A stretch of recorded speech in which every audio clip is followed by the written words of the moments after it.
Hello Insta, bonsoir à tous, bienvenue sur ce live 331 sur 365. Si tu es de la team replay, laisse-moi un commentaire, un petit cœur, que je sache que tu es passé par là. J'espère que vous avez passé une bonne journée. Aujourd'hui, je vais vous parler de faire des choix.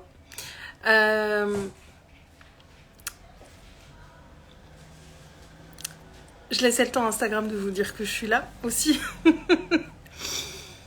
La question de faire des choix et pourquoi on fait ces choix et qu'est-ce qui se passe quand on ne fait pas de choix. Parce que très longtemps, dans ma vie par le passé, j'ai attendu. J'ai attendu que les choses arrivent à moi, j'ai attendu que les choses se passent, j'ai attendu que les choses se présentent à moi. J'attendais. Et il se passait pas grand-chose. Il se passait pas grand-chose parce que je prenais pas ce leadership sur ma vie. Je faisais pas ce qu'il fallait pour que les choses changent, parce que quand on veut que les choses changent, il faut commencer par changer des choses. Ça paraît évident quand je dis ça, et pour autant, est-ce que vous le faites? Quand vous voulez un changement de quelque chose dans votre vie, est-ce que vous changez quelque chose? Parce que c'est ça le vrai point de départ. Vouloir, c'est très bien, et c'est important de savoir aussi ce qu'on veut, ce qu'on ne veut pas. Mais ça passe aussi par des choix, ça peut être par des actions, par des décisions, par des discussions potentiellement aussi. Ça passe par plein de choses. Mais le changement n'arrive pas comme par miracle.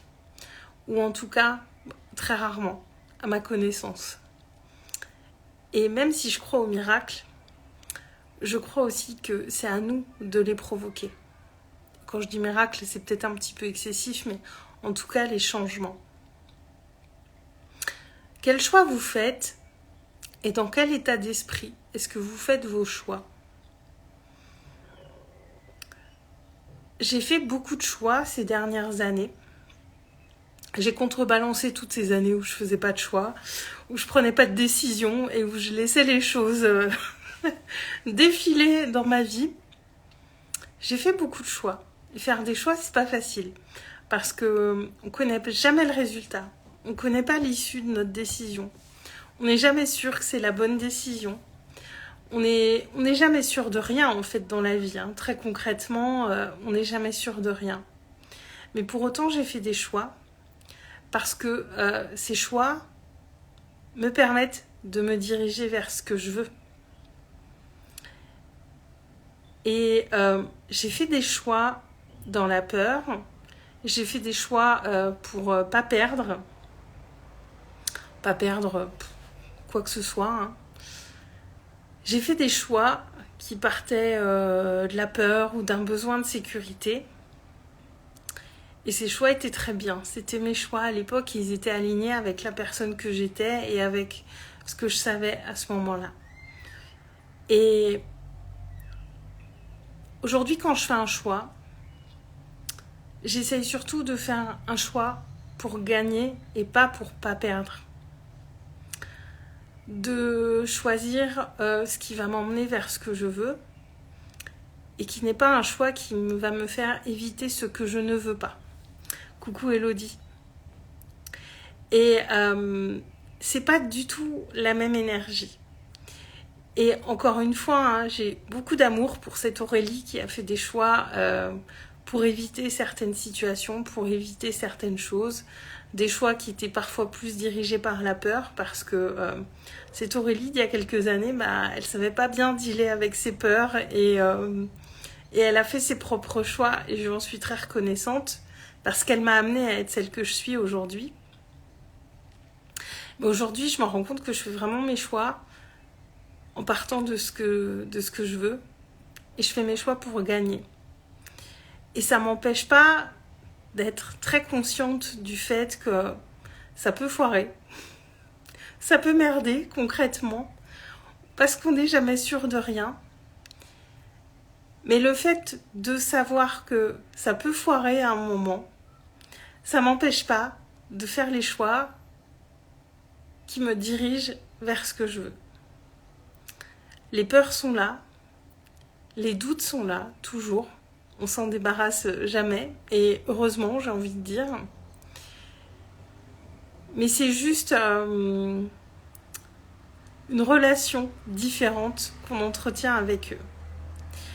Et c'est clairement ça le leadership. Et ça s'apprend, et on le fait grandir, et on ne l'a pas en un claquement de doigts. Alors il y a peut-être des gens qui naissent avec ce leadership et cette conscience des choses, et tant mieux pour eux. Moi, clairement, je ne suis pas née avec, et ça rend pas forcément les choix plus faciles, mais maintenant, j'observe vraiment plus d'où ça part. Et donc, j'aimerais que vous posiez cette question. Toi, Elodie, j'ai un petit peu la réponse. Mais de quoi ça part quand vous faites vos choix? Est-ce que vous faites vos choix pour gagner? Ou est-ce que vous faites vos choix pour éviter quelque chose, pour ne pas vous exposer à quelque chose? Et quelle est l'énergie qui part de cette décision que vous prenez? Enfin, qui vous amène à prendre cette décision? Et parce que vraiment, si on veut que les choses changent, on n'a pas le choix. On doit changer quelque chose. Je voulais me consacrer à mon entreprise, j'ai pris la décision. Elle m'a pris du temps, ça ne veut pas dire qu'il faut prendre toutes les décisions tout de suite. Mais je savais que cette décision, elle était là à l'intérieur de moi depuis 2 ans. Et je savais dans quel état d'esprit je voulais la prendre, et c'est d'avoir cet état d'esprit qui m'a pris du temps. Et au final, j'y suis arrivée à avoir cet état d'esprit. Est-ce que j'ai des garanties que tout va marcher comme je veux? J'en ai aucune. Mais clairement, il fallait que ça change. Donc j'ai changé quelque chose. Et c'est pareil pour, si on veut que notre corps change, il faut changer notre alimentation, faire du sport, bouger plus. Si on veut que nos relations changent, c'est à nous de changer certaines choses, peut-être de poser plus de limites, d'être un peu différent dans nos relations, de se montrer plus tel qu'on est vraiment et arrêter de mettre des masques. Si on veut que les choses changent dans notre business, faut qu'on change des choses, qu'on mette de nouvelles choses en place. Et c'est valable pour tout, en fait. Donc, quel choix faites-vous? Et comment faites-vous vos choix? Et est-ce que vous faites des choix? Parce que ne pas choisir, c'est aussi une forme de décision, c'est aussi une forme de choix. Et pourquoi je vous parle de ça aujourd'hui? Alors c'est un peu en lien avec la story que je vous ai partagée cet après-midi. Mes petits déboires de chaise dans ma mini-voiture. Est-ce que je voulais vous montrer que même sur les petits trucs, je suis comme vous, j'ai mes difficultés. J'étais bien comme une andouille avec cette chaise trop grande tout à l'heure. Et puis j'ai pas lâché l'affaire, quoi. Enfin, parce que sur le moment, la personne chez qui je suis allée chercher la chaise était un peu défaitiste quand elle a vu ma voiture. Je m'étais pas rendu compte. Et je lui ai demandé de l'aide, quoi. J'ai choisi de lui demander de l'aide. Enfin, elle me connaît pas, je la connais pas. Clairement, elle aurait pu m'envoyer chier. Tandis que là, elle était sympa. Elle a vu que j'étais embêtée. Quand elle a su que j'avais fait 30 km, elle s'est dit, ouais, bon, ce serait pas cool d'avoir fait l'aller-retour pour rien. Mais le fait que moi, j'étais quand même assez décidée, ça l'a aidée et ça a provoqué un petit peu le fait qu'elle m'aide, qu'elle me donne un temps d'heure et qu'elle soit sympa. Et c'est aussi partie de mon choix intérieur parce que je la voulais, cette chaise. Elodie, je dois bosser sur mon leadership émotionnel et l'amour pour moi. Ouais, l'amour de soi, je pense que c'est quelque chose qui grandit justement au fil de nos décisions, de ce qu'on fait pour nous. Pour moi, c'est pas une fin en soi. Je veux dire, c'est comme toutes ces choses, la confiance en soi, l'estime de soi. C'est des choses qu'on fait grandir et la variable n'est pas la même tous les jours. Et leadership émotionnel, c'est tenir... c'est surtout, j'ai envie de dire, le leadership émotionnel, c'est accepter les dualités, en fait. On peut être heureux tout en traversant des choses difficiles. On peut avoir des moments de tristesse, même quand tout va bien. C'est surtout, là je donne un exemple, mais c'est accepter toutes ces dualités, surtout le leadership émotionnel. Et c'est se dire que, oui, je sais vers quoi je me dirige, je sais ce que je veux, je sais pourquoi je fais les choses, et j'accepte aussi que ça peut ne pas marcher, ça peut mal se passer, ça peut être plus difficile que ce que je pense. C'est savoir tout ça, mais tout en sachant tout ça, ne pas s'arrêter d'avancer. Parce que c'est ça qui fait la différence, finalement. Hein. C'est ces notions de persévérance, de continuer à être là, même quand c'est moins facile. C'est ça le leadership émotionnel. Et c'est de traverser les choses qui se présentent et malgré tout, rester sur le chemin qu'on trace pour nous, en fait. Et on grandit avec ce leadership émotionnel, mais pour moi, à mon sens, c'est surtout accepter et accepter les dualités et voir qu'elles sont là, parce que tout est équilibre, hein, je vous le dis souvent, on peut être dans une période très heureuse dans notre vie et apprendre une mauvaise nouvelle et ça va nous rendre tristes, mais ça ne veut pas dire qu'on est malheureux tout le temps. Et on peut être heureux en ayant appris une mauvaise nouvelle. Et peut y avoir, se dire c'est comme dans le business, peut y avoir un truc qui se passe super bien et le lendemain, y a rien qui fonctionne comme on veut. Et ça fait partie du jeu, en fait. Et ça revient à ce que je vous disais sur cette question des choix, c'est faire nos choix conscients, tout en sachant que ça peut être plus compliqué que prévu, plus difficile que prévu, ou peut-être que ça sera complètement autre chose qui va arriver, mais pour autant, se diriger de la manière dont on souhaite, avec notre vision et avec ce qu'on veut pour nous.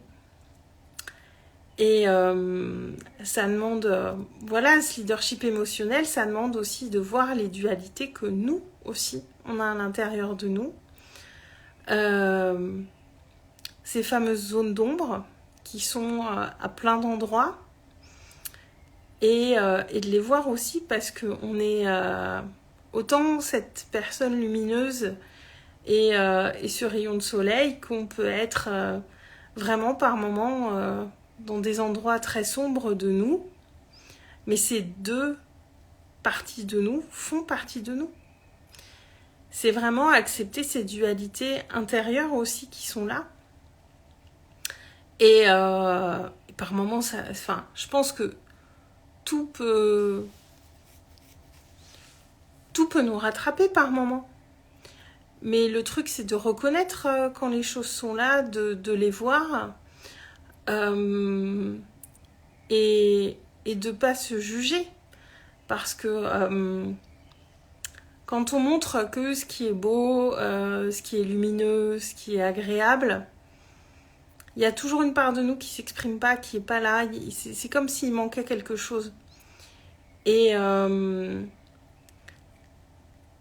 moi, le jour où j'ai enfin vraiment fait connaissance et suis allée explorer toutes ces parts de moi que j'aimais pas, on a arrêté de me dire que j'étais lisse. Parce que vraiment, c'est quelque chose qu'on m'a dit beaucoup à une époque, quand je démarrais sur les réseaux sociaux. Et je comprenais pas ça. Et c'était un gros mystère pour moi, je comprenais pas.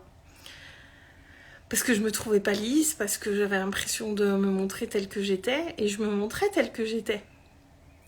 Sauf qu'il y avait des parts de moi que je voulais pas aller voir. Et du coup, j'étais moi, mais c'était un peu partiel finalement. C'était un peu en surface.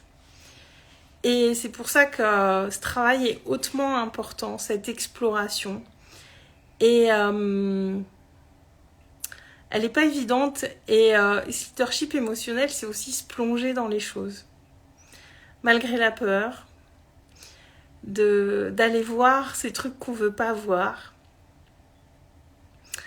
Et c'est tout ça. Et c'est important de le faire pour soi parce que vraiment, ça fait une vraie différence déjà à l'intérieur.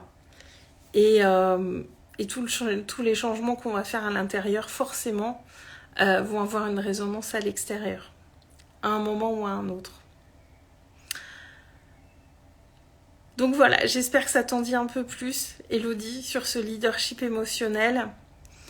Moi, ça fait vraiment partie intégrante de ce que je fais parce que ça a changé tellement de choses pour moi. Ça prend pas forcément une éternité. C'est pas agréable, mais c'est pas du tout insurmontable. C'est se regarder dans le miroir parce que les décisions qu'on prend, c'est aussi se regarder dans le miroir et aller voir tout ce qu'on fait pas aussi. Oui, je veux ça, mais si je fais pas ce qu'il faut en face pour avoir ce que je veux, faut que je prenne une décision. Et quand je vous parle de décision, ça implique aussi d'aller voir ce qu'on fait pas. Et c'est pareil pour vous et moi. Hein. Je dis ça, je m'inclus. Hein. Je dis bien on. Hein. Donc il arrive un moment, c'est faire les choses, c'est choisir les choses, choisir ce qu'on veut et prendre les décisions qui vont avec. Et les décisions les plus puissantes qu'on prend, c'est celles qu'on prend de soi à soi. Sans l'avis des autres, sans... Ça, c'est puissant. Et c'est là qu'il y a le plus de choses qui bougent. Yes, Elodie, cool. Et tout ça, c'est un chemin. Mais vraiment, si on veut que les choses changent, il faut changer quelque chose. Sinon, rien ne bougera. J'ai attendu très longtemps que les choses changent. J'ai dû passer 10 ans de ma vie à attendre que les choses changent. La vie a fait changer les choses pour moi. Hein. Burn-out, dans ta gueule. 6 mois à dormir et à pleurer. Et à me demander ce qui se passait parce que je comprenais rien. C'était juste le revers que je prenais de la vie parce que j'avais pas su faire des choix, prendre des décisions, aller vers ce qui était plus juste pour moi. Et la vie, elle m'a remis sur le chemin. Par contre, là, ça pique. Ça a vraiment piqué. Et c'est aussi pour ça que maintenant, je prends les décisions avant que ça arrive. Parce que j'ai pas envie de retraverser ça. J'ai compris la leçon. Il y a plein d'autres leçons que j'ai pas comprises, mais celle-ci, je l'ai bien retenue, c'est clair. Parce qu'elle m'a fait très mal. Et à un moment, on va se faire mal si on choisit pas. Et si on fait pas les choses. À un moment, ça fait mal. Parfois, on en a besoin, mais je pense qu'il y a aussi des choses qu'on peut éviter. Donc, évitons de nous faire mal, pour autant que faire se peut. Et d'être cette personne qui se choisit, qui prend ses décisions, qui fait ses choix conscients et qui joue pour gagner et pas uniquement pour éviter de perdre. Parce que ça fait aussi une vraie différence. Et pas prendre trop la vie trop au sérieux parce qu'elle passe vite et on se rappellera surtout des choses ce qu'on regrette, c'est des choses qu'on n'a pas fait et qu'on avait envie de faire sur le moment.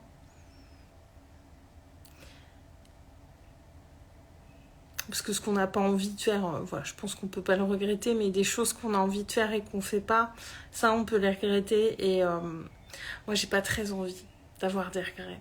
Même si globalement je suis pas quelqu'un qui regrette, mais voilà, j'ai pas envie de créer des regrets, je préfère de très loin créer des souvenirs pour cette vie-là. Voilà ce que je voulais vous partager ce soir. J'espère que ça aura résonné pour vous. Si vous souhaitez qu'on échange, n'hésitez pas à venir me voir en privé. J'ai mis en story à la une toutes mes nouvelles offres dont je vous ai parlé hier. J'ai ouvert l'agenda au rendez-vous découverte.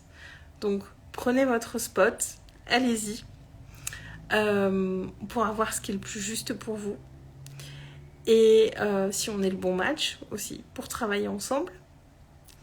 Et puis voilà. Je vous souhaite à tous une très belle fin de soirée. Merci Elodie d'avoir été avec moi ce soir.